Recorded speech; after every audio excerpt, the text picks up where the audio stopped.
Degree temperature છે આજે, એટલે આજે પેકો પેક થઈને જઈ રહ્યો છું. અને એક મિની તળાવ જેવું તમે કહી શકો. હવે લોકેશન પહેલાં તમને કહી દઉં ક્યાં આવેલું છે. પણ ફાનબોરો અને એશ્વલ બાજુ રહેતા હશે એ લોકોને હું કહીશ કે એશ્વલ રેલવે સ્ટેશન છે, એની exact right side left side વળી જવાનું. સીધા આવશો એટલે તમને લેક કરીને લખેલું આવશે. બેઝિકલી અહીંયા આને કેનલ કહીએ છીએ બધા, અને આ મિની લેક પણ છે. તો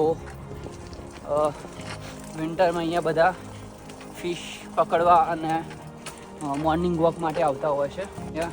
અને કોમેન્ટમાં જણાવજો કે તમે જોયું છે કે નહીં.